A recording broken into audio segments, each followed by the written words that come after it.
বাংলাদেশ বর্তমানে কি অবস্থা আছে তুমি বলতে পারবে? বাংলাদেশের বৈদেশিক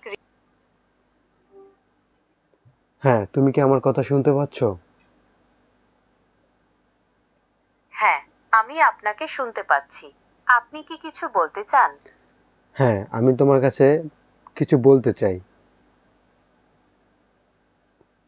অবশ্যই, আপনি কি জানতে চান? বলুন। বাংলাদেশ বর্তমানে কি অবস্থা আছে তুমি বলতে পারবে? বাংলাদেশ বর্তমানে একটি উন্নয়নশীল দেশ। অর্থনীতি দ্রুত বৃদ্ধি পাচ্ছে এবং দারিদ্র্য হ্রাস পাচ্ছে। তবে কিছু চ্যালেঞ্জ এখনও রয়ে গেছে, যেমন জলবায়ু পরিবর্তনের প্রভাব, ঘনবসতি এবং রাজনৈতিক অস্থিরতা। আপনার যদি আরও বিস্তারিত কিছু জানার থাকে, তাহলে জিজ্ঞাসা করতে পারেন। বাংলাদেশ ক্ষতিগ্রস্ত কতটা আছে? যেমন ধরো অর্থনৈতিক। বাংলাদেশের অর্থনীতি দ্রুত বর্ধনশীল হলেও কিছু ক্ষেত্রে চ্যালেঞ্জ রয়েছে, যেমন বৈদেশিক ঋণের পরিমাণ বৃদ্ধি, আমদানি নির্ভরতা এবং অবকাঠামোগত সীমাবদ্ধতা। তবে সরকার এই সমস্যাগুলো সমাধানের চেষ্টা করছে। সামাজিকভাবে দারিদ্র্য এখনও একটি বড় সমস্যা, যদিও এর হার ধীরে ধীরে কমছে। জলবায়ু পরিবর্তনের কারণে বন্যা এবং ঘূর্ণিঝড়ের মতো প্রাকৃতিক দুর্যোগের ঝুঁকিও রয়েছে। আপনি কি এই বিষয়ে আরও কিছু জানতে চান? আচ্ছা, বাংলাদেশের লোন মানে বিদেশি লোন কতগুলো রয়েছে? কত মিলিয়ন ডলার হবে? বাংলাদেশের বৈদেশিক ঋণের পরিমাণ বর্তমানে $100 বিলিয়ন ছাড়িয়েছে। এই ঋণের বেশিরভাগই সরকার বিভিন্ন উন্নয়ন প্রকল্পে ব্যবহার করছে। আপনি কি জানতে চান এই ঋণের পরিমাণ জিডিপির কত শতাংশ? হ্যাঁ। বাংলাদেশে বৈদেশিক ঋণের ঝুঁকি নিয়ে কিছু গুরুত্বপূর্ণ বিষয় রয়েছে। বর্তমানে বৈদেশিক ঋণের পরিমাণ জিডিপির প্রায় 21%, যা এখনও সহনীয় পর্যায়ে রয়েছে। তবে এই পরিমাণ ক্রমাগত বাড়ছে, যা ভবিষ্যতে ঝুঁকি তৈরি করতে পারে। বৈদেশিক ঋণের কারণে ঋণ পরিশোধের চাপ বাড়তে পারে, যা অর্থনৈতিক প্রবৃদ্ধিকে বাধাগ্রস্ত করতে পারে। এছাড়াও বৈদেশিক মুদ্রার বিনিময় হারে অস্থিরতা দেখা দিতে পারে, যা আমদানি ব্যয় বাড়িয়ে দিতে পারে। বাংলাদেশে আইনের শাসনের ক্ষেত্রে কিছু চ্যালেঞ্জ রয়েছে। বিচার প্রক্রিয়ায় দীর্ঘসূত্রিতা, দুর্নীতি এবং রাজনৈতিক প্রভাবের কারণে অনেক সময় ন্যায়বিচার বাধাগ্রস্ত হয়। তবে সরকার এবং বিভিন্ন সংস্থা এই সমস্যাগুলো সমাধানের জন্য কাজ করছে। আপনি কি এই বিষয়ে আরও কিছু জানতে চান? তাহলে এভাবে চলতে থাকলে, তাহলে যদি এভাবে সবসময় চলে, তাহলে ভবিষ্যতে দেশ কি খারাপের দিকে যাবে না ভালোর দিকে যাবে?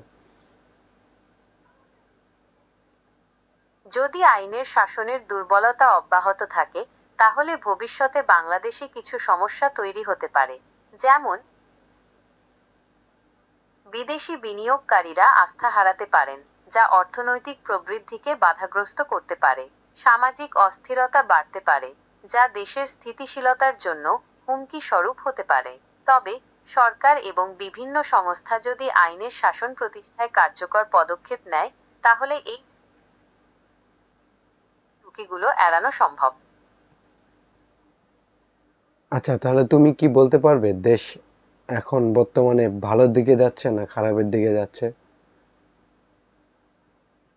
বাংলাদেশের অর্থনীতিতে কিছু ইতিবাচক পরিবর্তন দেখা যাচ্ছে, যেমন জিডিপি প্রবৃদ্ধি এবং দারিদ্র্য হ্রাসের হার। তবে কিছু চ্যালেঞ্জ এখনও রয়ে গেছে, যেমন বৈদেশিক ঋণের পরিমাণ বৃদ্ধি এবং আইনের শাসনের দুর্বলতা। সামগ্রিকভাবে বাংলাদেশ বর্তমানে একটি মিশ্র অবস্থার মধ্য দিয়ে যাচ্ছে। আপনি কি এই বিষয়ে আরও কিছু জানতে চান?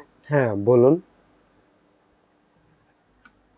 বাংলাদেশের অর্থনীতিতে কিছু ইতিবাচক পরিবর্তন দেখা যাচ্ছে, যেমন জিডিপি প্রবৃদ্ধি এবং দারিদ্র্য হ্রাসের হার।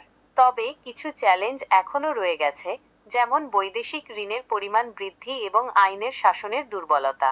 সামগ্রিকভাবে বাংলাদেশ বর্তমানে একটি মিশ্র অবস্থার মধ্য দিয়ে যাচ্ছে। আপনি কি এই বিষয়ে আরও কিছু জানতে চান? হ্যাঁ, আমি জানতে চাই, আপনি আমাকে বিস্তারিত সব বলুন।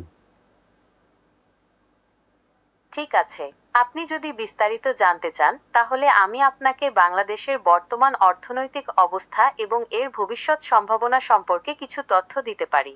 বাংলাদেশের অর্থনীতিতে কিছু ইতিবাচক পরিবর্তন দেখা যাচ্ছে।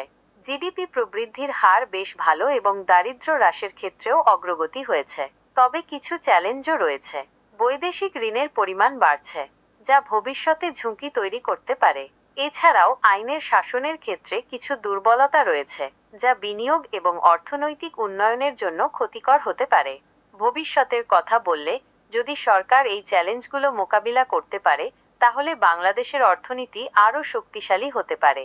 তবে যদি এই সমস্যাগুলো সমাধান না করা হয় তাহলে অর্থনৈতিক প্রবৃদ্ধি বাধাগ্রস্ত হতে পারে এবং সামাজিক অস্থিরতা বাড়তে পারে। আপনি যদি আরও কোনো নির্দিষ্ট বিষয় জানতে চান তাহলে জিজ্ঞাসা করতে পারেন। না, আজকের জন্য এ পর্যন্তই। আবার আগামীতে তোমার সাথে কথা হবে, ওকে? ঠিক আছে, আপনার সাথে কথা বলে ভালো লাগলো। আপনার যদি আরও কিছু জানার থাকে তাহলে অবশ্যই জিজ্ঞাসা করতে পারেন। আপনার দিনটি শুভ হোক।